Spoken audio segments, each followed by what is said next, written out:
The headlines, the issues impacting you, all on This Week in Cincinnati on 9 on Your Side. Welcome back, and with us this morning is Brent Cooper, CEO and President of the Chamber of Commerce of Northern Kentucky. And before we went to break, I said I wanted to talk about Amazon's second headquarters. You're part of the bid process, correct? Well, yeah, we've been involved with Triad and Ready, the different municipalities that are engaged. Both states, multiple states are involved with this proposal. And we bring a lot to the table for Amazon, and I think on the face of it, people may say, "Do you want them? Or could you really get them?" You said people have asked, "Do we really want this?" And absolutely, you say, we do. Yeah. Absolutely, we want them here. Anytime we can bring more businesses and improve our collective economy, we're all going to be better off. And our mission is to grow businesses and our local economy, resulting in a better quality of life for all. We think something like this could do exactly that. It could transform the region in a real positive way.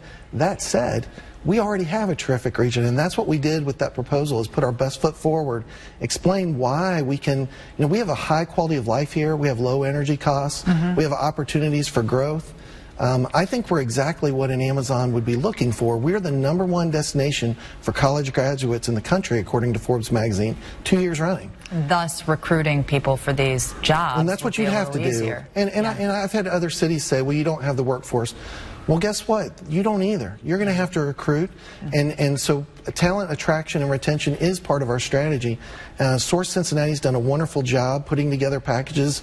I'm so glad to be associated with the Cincinnati Chamber and Ready and Source Cincinnati for those kinds of efforts. It's been an exciting time, and I think just going through this process of having multiple states involved in this regional approach is going to land other things down the road. So I think it's a wonderful experience. Hopefully we will get an Amazon like that, but even if we don't, I'm really proud of the effort we've put forward. How important is regionalism versus standing alone as Northern Kentucky? Northern Kentucky doesn't succeed without Greater Cincinnati. I will often joke that we put the greater in Greater Cincinnati, but truthfully, we cannot be who we want to be without Cincinnati. It has to be collaborative. The business community has known that for years. I was in a presentation with Bob Castellini at the Reds, and he talked about that, about how Northern Kentucky and Greater Cincinnati, we all work together, and that's where we're going to get where we want to go.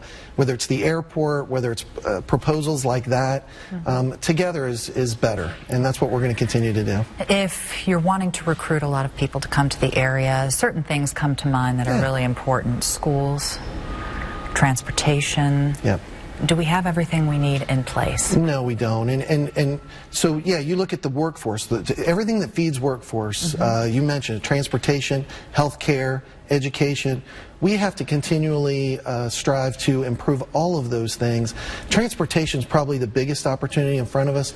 We've been working with the Cincinnati Chamber of Commerce on that issue. They've been pulling in regional chambers from around the region to try to tackle that and look at it from different perspectives. What can we do to be creative? Using Uber technologies, using different approaches, and obviously investments in infrastructure. Across the board throughout our country, both sides of the river, we have to invest in infrastructure if we're going to achieve what we want to. And so we're going to continuously remind people of that and look for opportunities to take advantage of places where we can plug in. We have about 30 seconds left. Brent, Spence Bridge, how does that plug into this whole equation? Well, it's a continuous issue for us. It's still one of the top issues that we hear as we go out. Workforce comes up, but then the Brent Spence and that corridor, that 75 corridor continues to rise to the top. We are encouraged by the governor of Kentucky and some of the comments from our state legislators. We're going to continuously talk about that issue and champion that along with the Cincinnati Chamber, and we look forward to seeing that project accomplished. I don't know when it's going to be, but we're going to continue to work on it until it gets done. Do you feel you have Frankfurt's support? Yeah, the governor came out he came to the Northern Kentucky Chamber just a few weeks ago and talked about that. And so, yeah, we have his support, and so I think we'll find a way to get it done. And rounding back to what we opened this block with, the Amazon second headquarters, factoring in everything we've spoken about, what chance do you give us? I think we have an equal chance as the others competing. Okay. I've said all along we're in it to win it.